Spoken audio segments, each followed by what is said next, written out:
program that's going to continue, because once you release some people out of hospitals, more will come. There will always be people who are vulnerable, who can't pay their bills. There will be me. So we are hoping that it's a continuing program where the diaspora can contribute in the health of women in the country. So we're hoping to make it a monthly thing where someone in UK, someone in Australia says, you know, this month I'm going to contribute for 1 or 2 women to be released out of hospital. So we're hoping that it's going to be a long-term thing. This is just a start. We're getting experience of what is needed, what the challenges are, but we're hoping that it'll be a long-term project.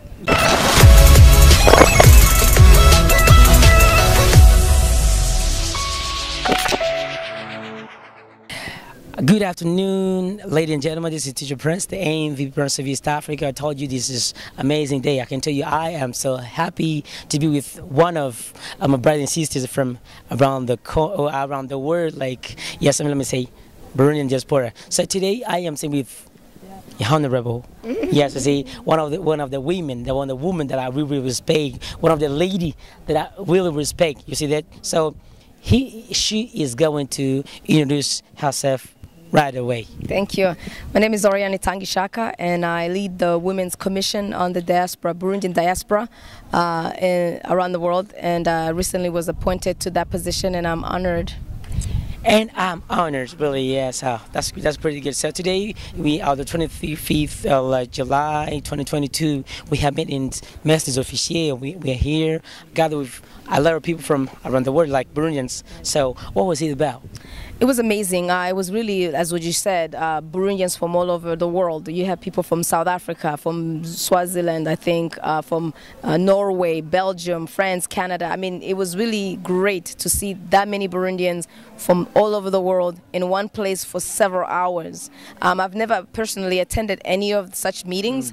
I've been missing the past couple of years when they were having such meetings, but it was really an honor to be here at the Mestres Officiers to see that, Burundians coming together, trying to see what they can do to come together, to work in a very well-organized, legal way as a member of the diaspora together in one place. So it was really good. I appreciated it. Really, it was really good. I really appreciate she really appreciate it. So all the question that I have right now, after this meeting, do you think, can you really see any kind of change that's going to happen later?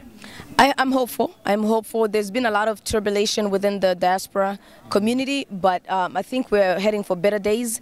We're now maturing as a community. We're maturing as an organization, and I think there's hope. What I saw today was a willingness and the will to do better. So now we are working out the legality of how we can work as an organization. So I'm very hopeful. Yeah, what about women? Let me talk about women, because you know we in Burundi we have 30% that have been given to women. You see that? So are you really, if you try to see how you're organizing things like in this Burundi Diaspora, so do you think that all the 30% are partaking in these all activities? Well, you know that 30% is always the minimum, right? So we're not just shooting for 30%. We always say as many women as can go into leadership position is always better. Right now, as we speak, is not that many. I think I'm one of the maybe 2 or 3 other women that are in the actual leadership positions in the organization, but I'm very hopeful. What I saw today, how women express themselves, how they voice their opinion about different matters, I'm hopeful that we will have the representation that we need as women in this organization. Yes, ladies and gentlemen, that I'm going to tell you that this is one of the women, like a lady. Let me say this is one of the species that I've never made in my life. She is representing all women of the sport, Burundi diaspora, in the world.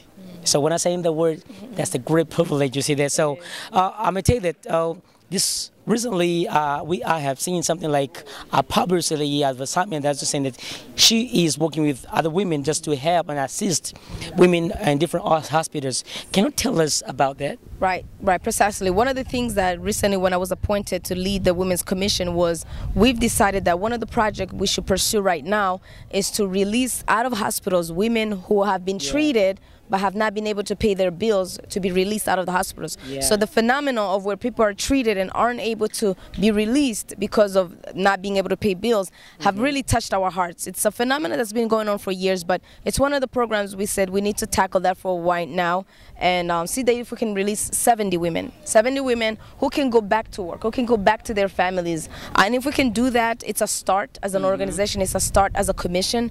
We also hope to do more things for youth, for children, because the commission is not just for women. We also have a social part of it, children's part of it. So we hope to do more. But this, in the week of the diaspora, we are hoping to release 70 women out of hospitals, main hospitals in Bujumbura, where most of these women are. So hopefully 70 will be released very soon. Hopefully 70 women will be released, but I think it's not the whole country. Right. You have taken only Bujumbura hospitals, like 4, as you said. So, and I believe next year we're going to take like the whole Burundi. They'll be released. Hopefully it's going to be a program that's going to continue, because once you release some people out of hospitals, more will come. There will always be people who are vulnerable, who can't pay their bills. There will be me. So we are hoping that it's a continuing program where the diaspora can contribute in the health of women in the country. So we're hoping to make it a monthly thing where someone in UK, someone in Australia says, you know, this month I'm going to contribute for 1 or 2 women to be released out of hospital. So we're hoping that it's going to be a long-term thing. This is just a start. We're getting experience of what is needed, what the challenges are, but we're hoping that it'll be a long-term project. Yeah, I don't know. I know that there's a lot of Burundians here right now, like it is Diaspora week, like you see that. So I have something like I would like you to tell those people who listen to us, like to tell us what is the process, so you can just contribute and assist those people. Right, definitely. Thank you for that question. Actually, we have a Lumi Cash number that you can use if you're here in Burundi and you're from abroad. Please send some contribution at 62 0096. The Lumi Cash number is a 62 0096, and that number is under the name of Jean-Marie Maniramha. Jean-Marie Maniramha is the name that you're sure the money is going to the right place, because that's where we have organized ourselves to receive the money. Now there's also the GoFundMe. The GoFundMe you'll see around in different groups on different platforms, especially on my page on Facebook, Auriane, Itangishaka. We're actually receiving that money, and you will see the traceability of what we're doing even after we release those women. So yeah. So let me say thank you so much for everything you're just doing, everything you're just to make, to pull this out, to push forward this Burundi diaspora, just in the women sectors, you see that. So maybe I'm going to say, may God bless you. Thank you so much. I appreciate it. Yeah, that was Teacher Prince, the MVP Prince of East Africa. I'm Mahori Watch with B-Shop TV. Let's say thank you for every person you listen to us, but remember to subscribe, like, and share. See you later.